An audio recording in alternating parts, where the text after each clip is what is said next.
ये कहानी एक अस्पताल की है जो करीबन 200 साल पुराना था। उस भूतिया अस्पताल के ठीक बगल में एक कब्रिस्तान था। उस अस्पताल में आज 80 साल पहले एक लड़की तड़प तड़प के मर गई थी और मरने के बाद भूत बनकर हर दिन किसी न किसी को मारती थी। रात के समय में जो भी उस रास्ते से होकर गुजरता था वो कभी वापस अपने घर नहीं जाता था। एक दिन हमारे गांव के दो लड़के नीरज और गोलू बाजार कुछ सामान लेकर लौट रहे थे। वे दोनों साइकिल से थे और घर आते आते रास्ते में रात हो गई थी। गोलू ने नीरज से कहा कि भूतिया हॉस्पिटल वाले रास्ते से चलते हैं, जल्दी घर पहुंच जाएंगे।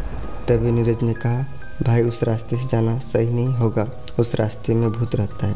गोलू बिल्कुल भी भूत पर विश्वास नहीं करता था और नीरज को जीत करके उस रास्ते पर चलने के लिए कहने लगा।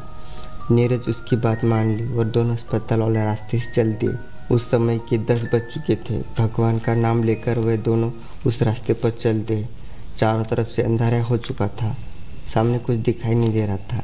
जैसे वो दोनों आगे गए, रास्ते में कीचड़ पड़ा हुआ था।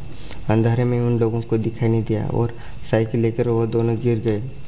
थोड़ी बहुत चोट लग गई थी, लेकिन फिर भी उन्होंने जल्दी से अपना साइकिल उठाया और गांव की ओर चल दिए, क्योंकि भूत का डर भी था कहीं से आना चाहे। वे लोग थोड़ी दूर गए थे कि उन लोगों की साइकिल का टायर पंचर हो गया था। नीरज बोला, भाई मुझे तो लग रहा है इस जगह में कुछ तो गड़बड़ है, हम लोग वापस लौट चलते हैं। लेकिन गोलू बोला, ऐसा कुछ नहीं, चलो चुपचाप, कुछ गड़बड़ नहीं है। फिर वो दोनों आगे बढ़ गए। फिर कुछ दूर गए तो किसी छोटे बच्चे की रोने की आवाज़ सुनाई देने लगी। इस बार गोलू भी बहुत डर गया था। उसने नीरज से कहा, तुम किसी बच्चे की रोने की आवाज़ सुनाई दे रही है क्या? नीरज बोला, नहीं भाई, लगता है किसी जानवर की आवाज़ होगी। फिर उस आवाज़ को अनसुनी करके दोनों आगे चल दिए। कुछ देर बाद फिर से वो आवाज़ सुनाई देने लगी।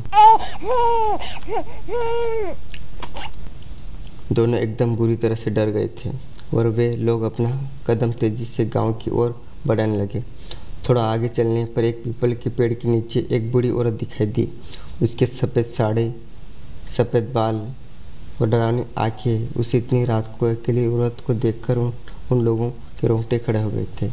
उन्होंने पीछे मुड़कर देखने का सोचा, तभी वो बूढ़ी आवाज़ लगाई, रुको बेटा, मेरी थोड़ी मदद करो, मुझे ठीक से दिखाई नहीं दे रहा है। तुम लोग मुझे उस हाईवे तक का रास्ता दिखा दोगे क्या? उन लोगों ने डरते डरते उस बूढ़ी औरत के नज़दीक जाकर उससे पूछते हैं, कहाँ से आ रहे हो आप, वो भी इतनी रात को? तो उस बुढ़िया ने कहा, मैं पड़ोस के गांव की रहने वाली हूँ, मेरे पास कोई भी साधन नहीं था, इसलिए मैं पैदल ही चल पड़ी। अब रात हो गई है और अंधेरा भी छा गया है, कुछ दिखाई नहीं दे रहा है। बेटा, तुम लोग मुझे उस गांव तक छोड़ दोगे तो बड़ी मेहरबानी होगी। उन दोनों ने उस बुढ़िया की बात पर विश्वास कर लिया और उसे अपने साथ लेकर निकल पड़े। नीरज और गोलू आगे थे और वो बुढ़िया पीछे चल रही थी। रास्ते में वो बूढ़ी औरत उन लोगों की सारी बात पूछने लगी कि तुम लोग कहाँ के रहने वाले हो और कहाँ जा रहे हो। फिर ऐसे ही बात पूछते पूछते उन लोगों की दूसरी रास्ते ले जाना चाहती थी, लेकिन वो लोग तो पहले से डरे हुए थे। रात भी बहुत हो गई थी और उन लोगों को जल्दी अपने घर भी जाना था, इसलिए बुढ़िया की बात का ज़्यादा ध्यान नहीं दे रहे थे। कुछ देर चलने के बाद नीरज बोला, लो दादी, आपका गांव आ गया है, आप अपने घर चल जाइए। और जैसे पीछे मुड़कर देखा तो वहाँ कोई नहीं था। वो दोनों की हालत ख़राब हो गई थी, डर के मारे थर थर काँपने लगे और वहीं अपना साइकिल पटका और दौड़ कर भागने लगे। भागते भागते भूतिया अस्पताल के पास कब्रिस्तान तक पहुँच गए। रात के 12:30 बज चुके थे। वे लोग पसीने से तरबतर हो गए थे और कब्रिस्तान पार करके जल्दी अपने घर चल गए। उन लोगों को लेकर अपने घर वाले बहुत परेशान और चिंतित थे। फिर उन्होंने अपने घर वालों को सारी बात बताई जो उनके साथ हुआ था और तब से रात के समय उस रास्ते से कभी नहीं जाने का फैसला किया। अगर आपको हमारी हॉरर स्टोरी पसंद आती है तो हमारे चैनल को सब्सक्राइब ज़रूर करिएगा। मिलते हैं अगले वीडियो में।